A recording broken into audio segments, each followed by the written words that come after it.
자, 어댑터와 어댑터 뷰의 마지막으로 이번 영상에서는 커스텀 항목 뷰라는 부분에 대해서 살펴보도록 하겠습니다. 자, 커스텀 항목 뷰라 함은 리스트 뷰 안에 포함되어지는 각각의 차일드 뷰의 항목들의 배치를 사용자가 자신이 원하는 대로 지정을 해서 구성을 할 수 있는 그런 뷰를 가리킵니다. 다시 말해서 현재 리스트 뷰 상에 표시할 차일드 뷰의 내용은 어댑터 객체가 만들어서 어댑터 뷰에게 제공을 해준다 라고 했었죠. 따라서 커스텀 항목 뷰라는 것은 내가 원하는 대로 필요한 데이터들을 배치해서 차일드 뷰를 만들어 어댑터 뷰에게 제공을 해주는 그 어댑터 객체를 새로 정의를 해줘야 될 것입니다. 안드로이드 API에서 제공되어지는 기존의 어댑터 객체로는 그 일들을 할 수가 없는 것이죠. 그래서 내가 어떤 정보를 어디에 어떤 형태로 출력할 것인지를 지정을 하고 그걸 처리해 줄 수 있는 소위 나만의 어댑터가 필요한 상황이 되는 것이죠. 그래서 일반적으로 우리 어댑터 뷰들과 같이 사용되어질 어댑터 객체는 기본적으로 베이스 어댑터라는 클래스로부터 상속받아서 만들어져 있다라고 했었습니다. 물론 베이스 어댑터에서는 현재 어떤 데이터들을 어떻게 출력할 것인지가 다 다르기 때문에 추상 클래스로 정의가 되어 있고 이 추상 클래스 안에 포함되어져 있는 몇몇 추상 메서드를 우리가 이 클래스를 재정의할 때 내가 원하는 방식으로 재정의해 주어서 처리를 해주면 되겠습니다. 물론 이제 항목 배치를 한다라고 하면 프로그램 코드로 작성할 수도 있지만 일반적인 레이아웃들의 배치들처럼 XML 형식으로 만들어 놓고 전개자 객체를 이용을 해서 수동 전개해서 사용을 하는 것이 비교적 효율적으로 구성할 수 있을 것이에요. 자, 따라서 현재 하나의 어댑터들을 만들기 위해서는 다양한 종류의 어댑터가 있지만 얘네들의 공통의 부모로서 베이스 어댑터라는 클래스가 있다라고 했었죠. 그래서 우리가 이번 영상에서는 베이스 어댑터를 좀 사용을 해보면서 내가 원하는 형태로 동작할 수 있는 어댑터를 만들 수도 있을 뿐더러 또 기존의 어댑터들이 어떤 식으로 동작하겠구나 라는 것도 한번 살짝 살펴볼 수 있는 그런 시간이 되기 바랍니다. 자, 그리고 어댑터 뷰로는 또 역시 여러 가지 종류의 어댑터 뷰들이 있는데 그 중에서 일반적으로 하나의 위젯으로 사용자에게 입출력해서 많이 사용되어지는 것으로 리스트 뷰라는 것이 있어서 오늘 시간 역시 이 리스트 뷰를 이용을 해서 내가 만든 사용자 어댑터와 리스트 뷰를 같이 연동을 해서 화면을 구성을 시키고 또 그 구성되어진 화면에서 몇몇 이벤트에 대한 처리나 혹은 어떤 데이터 입출력에 대한 처리들을 담당할 수 있도록 프로그램을 작성을 해보도록 하겠습니다. 간단하게는 지난번에 우리가 사용했던 어레이 어댑터를 이용해서 만들었던 부분들을 베이스 어댑터를 이용한 나만의 어댑터를 가지고서도 또 똑같이 만들어 볼 수 있을 것이에요. 자, 이 문제를 처리하기 위해서 기본적으로는 현재 리스트 상에 표현되어질 데이터를 하나 준비를 해보려고 합니다. 앞서서 어레이 어댑터를 사용을 할 때에는 문제를 단순화하기 위해서 그저 문자열들의 어레이 리스트를 가지고서 처리를 했었는데 실제 프로그래밍에서는 이렇게 문자열들의 데이터들을 가지고서 조작하는 것이 아니라 어떤 하나의 단위 데이터, 예를 들어서 어떤 학생 정보들을 담고 있는 데이터다라고 하면 학생 이름만 담고 있는 것이 아니라 그 학생에 대한 다양한 정보들을 담고 있는 그런 소위 학생 객체라는 것이 있고 그 학생 객체들을 유지 관리하고 있는 프로그램에서 그런 다수의 학생 정보들을 리스트 뷰를 통해 가지고서 출력하도록 하는 데 사용이 되어질 것입니다. 대표적으로 리스트 뷰가 사용되어지는 주소록 같은 경우도 보면 내 지인의 이름만 담고 있는 것이 아니라 내 지인의 이름과 전화번호와 그 밖에 여러 가지 세부적인 정보들을 다 담고 있잖아요. 그것들을 그냥 개별적인 문자열들의 2차원 배열 형태로 구성하는 것이 아니라 한 사람에 대한 정보들을 명확하게 처리하기 위해서 아마도 내부적으로 보면 하나의 객체, 한 사람에 대한 정보들을 저장할 수 있는 객체가 만들어져 있고 그 객체들에 대한 그룹으로 표시가 되어져 있을 것이에요. 그리고 그것을 리스트 뷰를 통해서 표시를 한다라든가 혹은 여러 가지 수정 편집하기 위한 액티비티를 통해서 개별적인 사용자들에 대한 정보들을 수정하거나 혹은 조회하거나 하는 일들이 제공이 되어지는 것일 겁니다. 그래서 그런 프로그램을 염두에 두어서 현재 한 학생에 대한 정보를 저장을 하기 위해서 student라는 클래스를 하나 정의해 보려고 그래요. 그저 우리가 작성한 액티비티 코드와 같은 패키지에다가 student라는 클래스를 두고 이 클래스에다가는 이름과 학번과 학과 정보들을 저장하기 위한 필드를 문자열의 멤버 변수로 정의를 해두도록 해봅시다. 앞에 강의 자료에서는 나열하지 않았지만 필요에 따라서 객체를 조금 더 편하게 생성하도록 하기 위해 생성자도 추가해 볼 수 있을 것이고, 또 안전한 사용을 위해서 게터나 세터 같은 것들을 일부 포함해 볼 수도 있을 것입니다. 오늘 우리의 관심의 대상은 그 부분은 아니기 때문에 일단 따로 게터 세터는 두지 않았고, 현재 student라는 클래스가 메인 액티비티와 같은 패키지에 포함되어 있다라고 하면 디폴트 영역에 선언되어진 멤버에는 자유로운 접근들이 될 테니까 게터 세터 없이 그냥 단순하게 구성을 해봤습니다. 생성자 정도를 둔다라고 하면 조금 더 쉽게 초기화해 볼 수는 있을 것이에요. 다만 강의 영상에서는 그냥 단순한 구성을 위해서 멤버 변수만 선언되어진 형태로 구성을 했는데, 사실 이건 일반적인 형태가 아니니까 여러분들이 실습을 할 때는 조금 일반적인 클래스 형태를 갖춰가지고서 실습을 해보기 바랍니다. 자, 메인 액티비티에서는 결과적으로 메인 액티비티에서는 현재 학생들에 대한 정보들을 리스트 뷰를 통해서 출력해 줄 수 있는 일을 해주면 될 것이에요.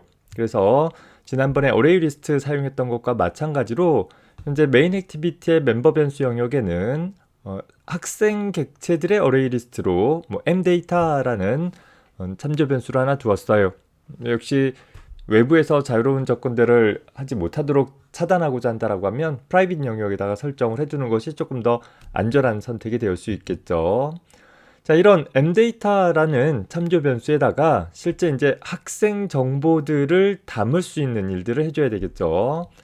역시 현재 코드에서는 그냥 간단한 구성을 하기 위해서 onCreate라는 메서드 안에서 mdata라는 참조 변수에 ArrayList라는 컬렉션 객체를 생성을 해서 담았고, 현재 우리 이 ArrayList는 제네릭 타입의 객체로서 학생들에 대한 정보를 담겠다라는 의미로 제네릭 타입을 student 타입으로 한정을 해서 객체를 생성을 했습니다.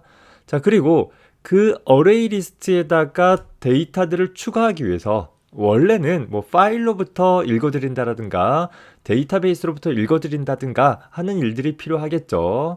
하지만 그 부분에 대한 얘기를 포함을 하면 프로그램이 또 복잡해지니까 문제를 단순하게 구성하기 위해서 여기 앞선 예제에서는 그저 반복문을 이용을 해서 현재 반복문 100번 반복해 가면서 학생이라는 객체를 내부적으로 만들어 놓고 그 학생 객체를 현재 이 mdata라는 어레이 리스트에다가 추가하는 일들을 수행을 해 주었어요.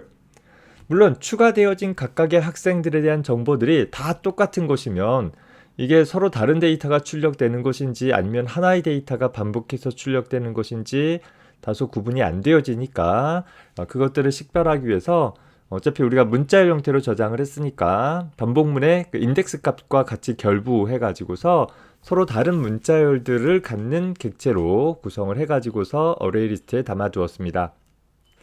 더불어서 우리 지난 영상에서처럼 어레이 리스트를 초기화하고 또 어레이 리스트에다 데이터를 집어넣는 일들은 onCreate라는 메서드 안에서 직접 처리하기보다는 별도의 메서드를 만들어서 우리 지난번에 했던 것은 minit 같은 메서드를 만들어 가지고서 현재 별도로 초기화하는 작업들을 수행을 할 수 있도록 해 주었죠. 자, 이왕이면 좀 더 가독성 있는 코드, 또 유지보수하기 쉬운 코드를 위해서 각각의 메서드의 역할을 조금 나누어서 구성해 가보는 그런 연습도 더불어 해보기 바랍니다. 자, 어레이 리스트를 통해서 프로그램 내부에서 사용할 데이터들은 이제 준비가 되었다라고 하면 이 어레이 리스트의 내용을 리스트 뷰에다가 출력해주는 일을, 리스트 뷰와 연계해주는 일을 담당할 어댑터 클래스를 하나 준비를 해줘야 될 것이에요. 그런데 앞서서 살펴봤듯이 단순 문자열만 출력하는 것도 아니고 2개 항목 정도만 출력하는 것도 아니고 지금 같은 경우는 3개의 항목을 출력을 하는, 기존에 우리가 다뤘던 어댑터로는 지원하지 않는 형식으로 출력을 하고 있더라라는 것이에요. 거기다 더 붙여서 예를 들어서 각 학생의 사진 같은 경우도 같이 포함시킨다라고 한다면 그 구조가 더 복잡해지고 기존의 어댑터로는 어떻게 처리하면 될지조차 잘 떠오르지 않을 것입니다.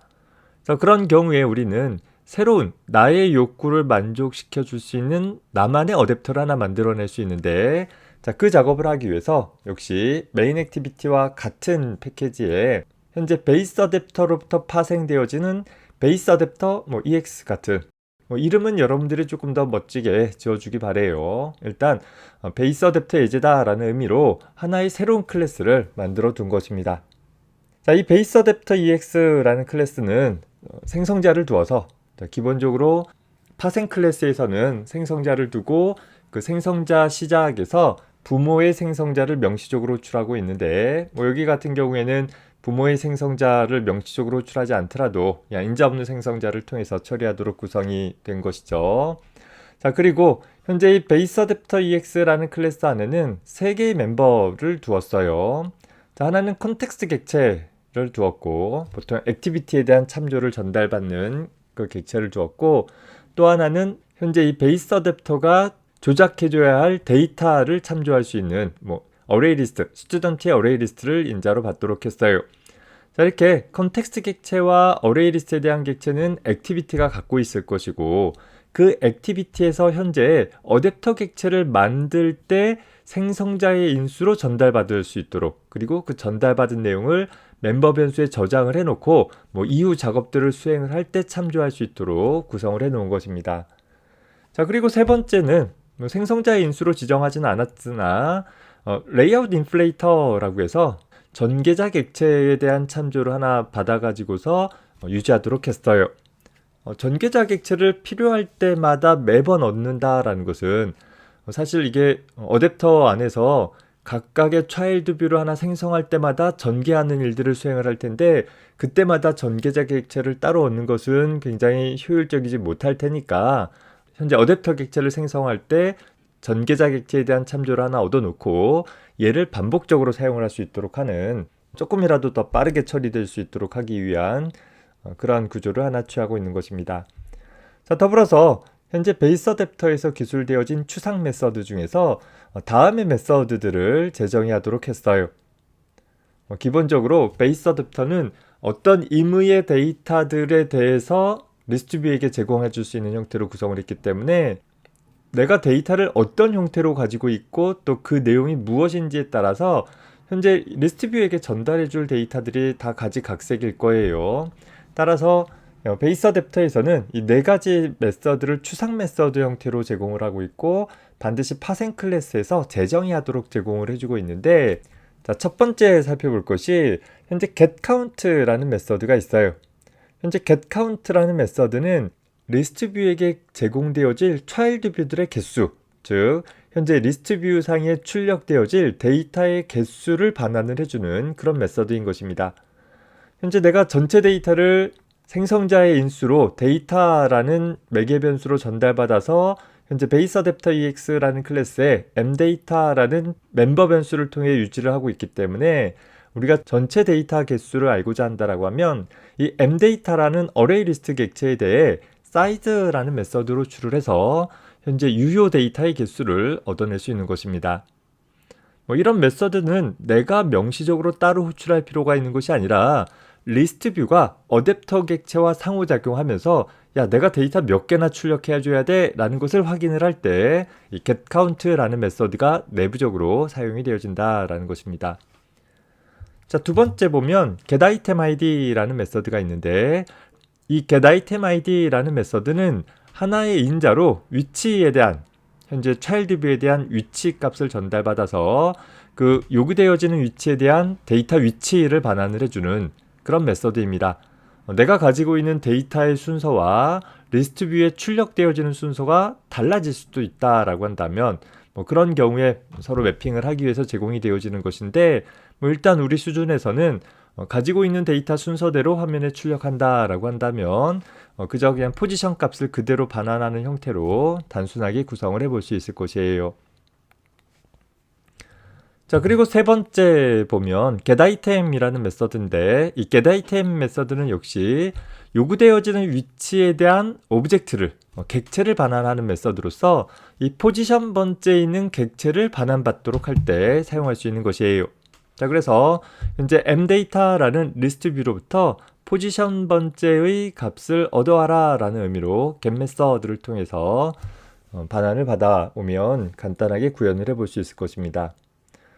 자, 사실 요 세 가지 메서드는 뻔해요. 뭐 내가 데이터를 배열로 갖고 있느냐, 어레이 리스트로 갖고 있느냐에 따라서 어떻게 개수를 파악할 수 있고 또 특정 번째에 대한 객체를 얻어올 수 있느냐, 뭐 그 부분이 조금 달라질 부분이지 뭐 그렇게 어려운 부분들은 없어요. 자, 다만 이제 문제가 이 네 번째 메서드인데 이 네 번째 getView라는 메서드는 요구되어지는 위치에 대한 데이터를 어레이 리스트에다가 출력하기 위한 하나의 차일드 뷰 형태로 만들어서 반환을 해주는 그런 메서드인 것입니다. 그래서 이 getView라는 메서드는 기본적으로 위치에 대한 값을 받아서 이 포지션 번째의 데이터에 대해서 어떤 뷰로 만들 것인지 뷰 객체를 반환을 해주는 형태로 구성을 해주고 있습니다. 뭐 그 밖에 몇 가지 매개 변수들이 더 있는데 getView에 대해서 조금 더 자세히 살펴봅시다. 이 getView라는 것은 리스트 뷰 상에 출력되어질 데이터 하나에 상응하는 차일드 뷰를 만들어서 반환해주는 그런 메서드다라고 했어요. 실제 특정 데이터가 리스트 뷰 상에 표현되어지기 위해서 어댑터 객체가 가지고 있는 getView에 의해서 데이터가 만들어진다라는 것이죠. 생각해보세요. 어댑터 객체가 데이터를 직접 알고 있는 객체이니까 이 데이터를 어떻게 출력할 것인지를 어댑터 객체가 직접 만들어서 리스트 뷰에게 제공을 해준다라는 것입니다. 그러다 보니까 차일드 뷰 하나를 구성을 해줘야 되는데 뭐 프로그램적으로 구성할 수도 있지만 복잡하잖아요. 그래서 우리는 XML 형식의 레이아웃 파일로 별도로 만들어 놓고 얘를 수동 전개해서 사용하는 방식으로 사용을 해보도록 할 것입니다. 간단한 구성을 위해서 별도의 레이아웃 파일 하나 추가하되 루트 엘리먼트에 수직 방향의 리니어 레이아웃을 갖는 레이아웃 파일 하나 생성을 하고 그 안에다가 다시 수평 방향의 리니어 레이아웃을 두고 거기에 두 개의 텍스트 뷰를 두고 그리고 그 리니어 레이아웃 아래쪽에 하나의 텍스트 뷰를 두어서 소위 다음과 같이 구조를 보면 얘네 둘이 하나의 레이아웃에 묶여 있는 것이고 요게 얘랑 이렇게 수직 방향으로 두 개의 레이아웃이 배치가 되어 있는 거죠. 리니어 레이아웃과 학과 정보를 나타내는 텍스트 뷰가 위아래로 배치가 되어 있는 것입니다. 다음과 같은 레이아웃 파일 하나 구성을 하고 프로그램적으로 접근을 하기 위해서 각각 필요한 부분에다가 id들을 할당을 해봤습니다. 가정하기를 이름은 텍스트뷰 언더바 네임, 학번은 텍스트뷰 언더바 넘버, 학과 이름은 텍스트뷰 언더바 디파트먼트라는 형태로 텍스트뷰 3개를 두었어요. 나중에 추후 어떤 각 사용자, 각 학생의 사진 같은 것들을 출력한다라고 하면 학번 같은 경우들을 다른 데로 옮겨버리고 이 자리에다가 학생 사진을 첨가하는 그런 구성도 얼마든지 가능할 것입니다. 하나의 차일드 뷰 내용을 내가 원하는 대로 구성을 해놓을 수 있다라는 것이 나만의 어댑터 뷰를 만들 때 얻을 수 있는 장점이 될 것이에요. 자, 해서 이렇게 만들어진 차일드 뷰는 실제 리스트 뷰 상에서 특정 한 학생에 대한 정보를 나타내고자 할 때 사용이 되어지게 될 것입니다. 그리고 이 레이아웃은 현재 첫 번째 학생뿐만 아니라 나머지 학생들에 대한 정보를 나타낼 때에도 계속 반복적으로 이런 구조의 형태로 뷰 그룹 객체를 만들어 놓고 그 안에다 데이터를 채워서 표시하는 일들이 모든 학생에 대해서 반복적으로 처리가 되어질 것이에요. 따라서 getView라는 메서드의 구현을 보면 다음과 같이 구현을 해볼 수 있습니다.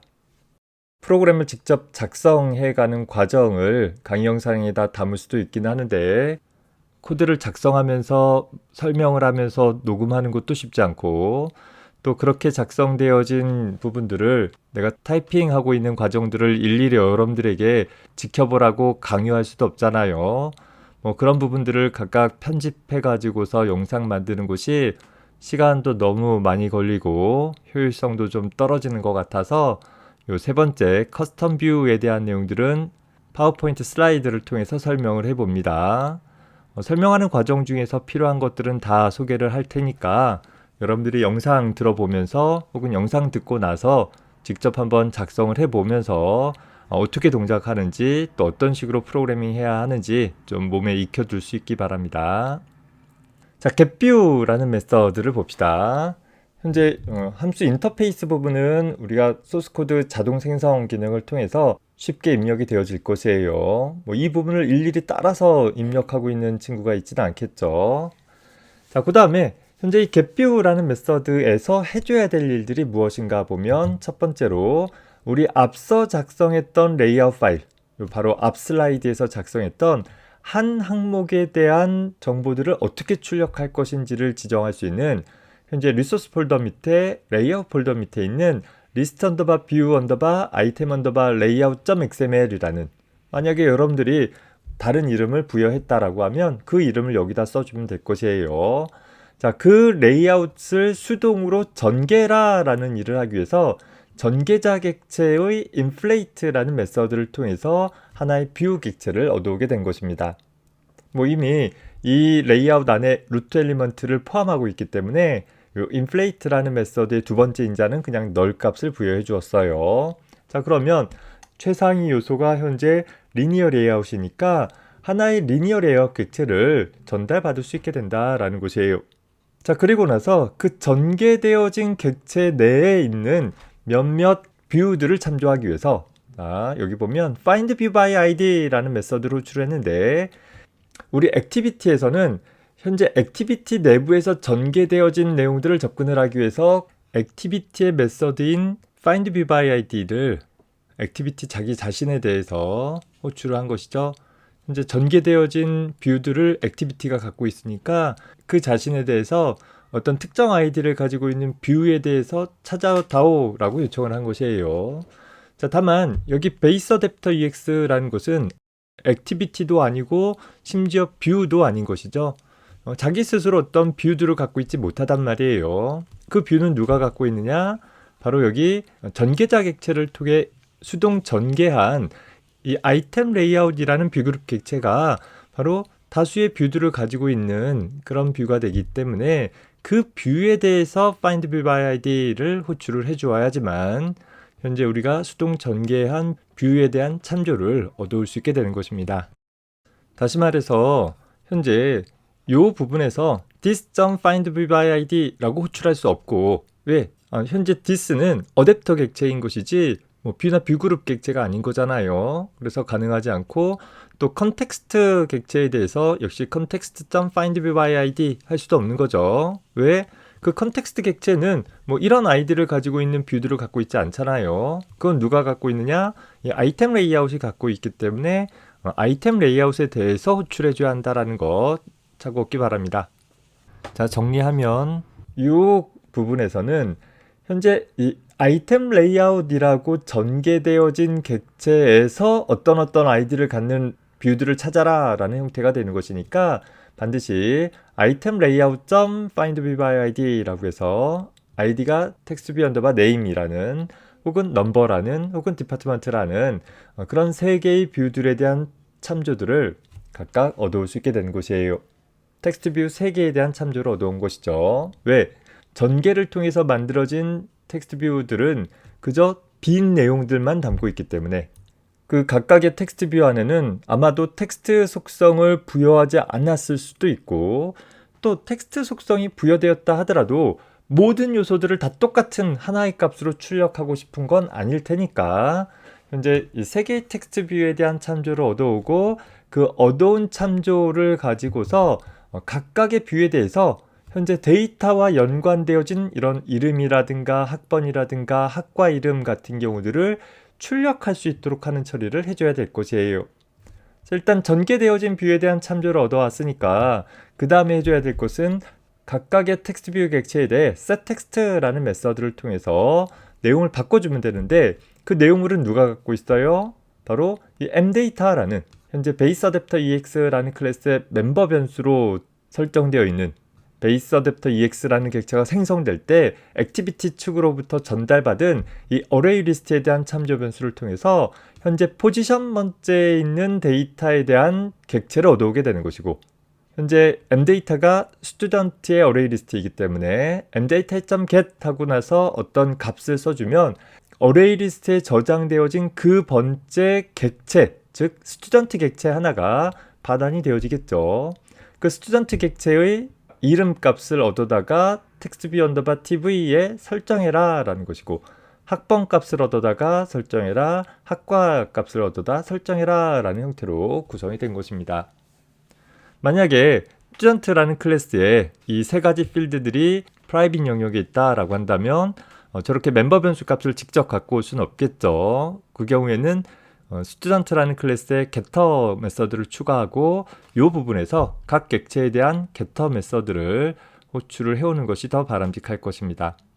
더불어서 현재 이 세 가지 동작을 수행을 하기 위해서 현재 어레이 리스트의 포지션 번째 값을 얻어오는 행위를 3번이나 따로 하고 있는데 사실은 좀 더 효율적으로 하기 위해서는 한 번 호출한 값을 이 지역적으로 선언되어진 student라는 타입의 참조 변수에 받아놓고 예를 들어서 s라는 참조 변수를 만들어 놨다라고 하면 그 s라는 참조 변수에 대해서 이름 갖고와 학번 갖고와 학과 갖고와 라는 형태로 접근을 하는 것이 소위 어레이 리스트의 get 메서드를 좀 덜 호출할 수 있어서 좀 더 효율적일 수도 있을 것입니다. 여러분들이 구성을 할 때에는 그렇게 바꿔보세요. 자, 그렇다라고 하면 이제 XML 형태의 뷰를 전개해서 그 전개되어진 뷰의 각각의 텍스트 뷰 요소에다가 데이터의 값을 설정을 했다라고 하면 이제 이 설정되어진 아이템 레이아웃이라는 리니어 레이아웃은 다음과 같은 형태의 내용을 담고 있는 리니어 레이아웃이 될 것이에요. 이제 몇 번째 데이터냐에 따라 실제 데이터 표시되어지는 내용은 달라지겠죠. 그래서 마지막으로 현재 이 getView라는 메서드는 이 아이템 레이아웃이라는 리스트 뷰 상에 출력되어질 형태로 구성되어진 하나의 뷰 객체를 호출축으로 반환해주게 된다라는 것이에요. 역시 getView라는 메서드는 누가 호출해줘요?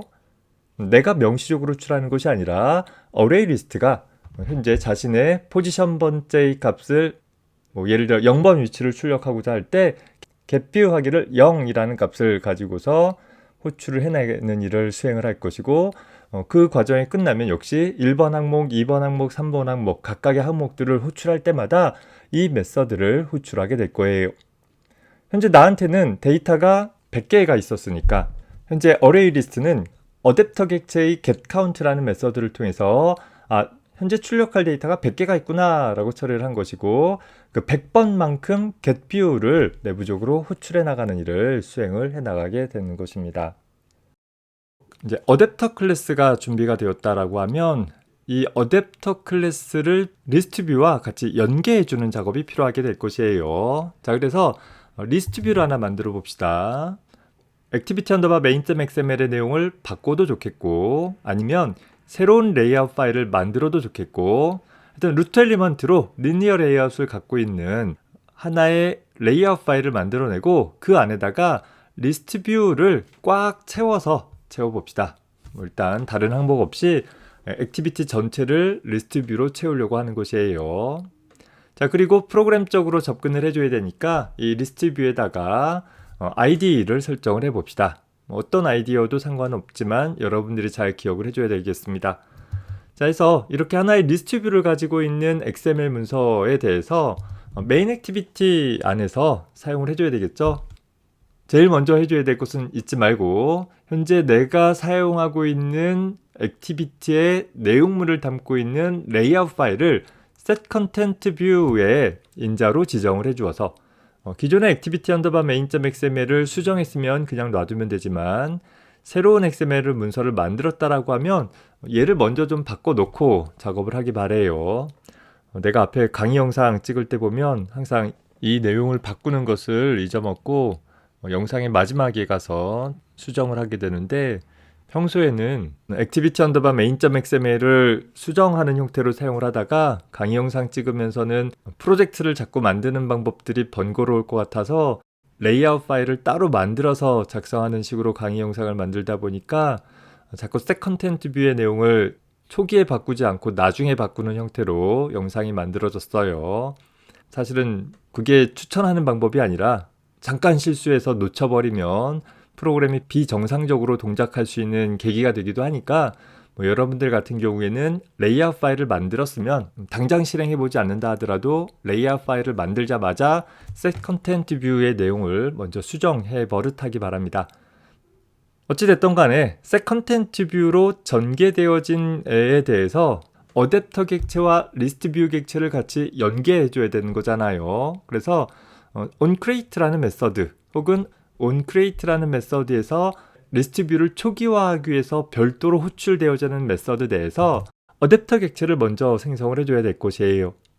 이 어댑터 객체를 현재 onCreate라는 메서드에서만 사용할 것이 아니라 필요에 따라서 이벤트를 처리하는 다른 메서드에서도 접근할 필요가 있을 수도 있을 것 같아 현재 이 mAdapter라는 참조 변수는 멤버 변수 영역에다가 설정을 해두었습니다. 자, 더불어서 현재 이 베이스 어댑터에게 프로그램에서 리스트 뷰상에 출력할 데이터를 넘겨줘야 되기 때문에 현재 이 데이터에 대한 참조 변수 값, 현재 데이터를 생성하는 일은 이 앞쪽에서 한 것이죠. 코드가 길어져서 생략을 해버린 거예요. 영상 전반부에서 다뤘던 이 부분 밑에다가, 그러니까 1단계 밑에다가 현재 어댑터 객체를 설정하는 부분들을 따로 둔 것이고, 그리고 그 어댑터 객체를 리스트 뷰에게 연결해주는 작업을 하기 위해서 3단계에 해당하는 것입니다.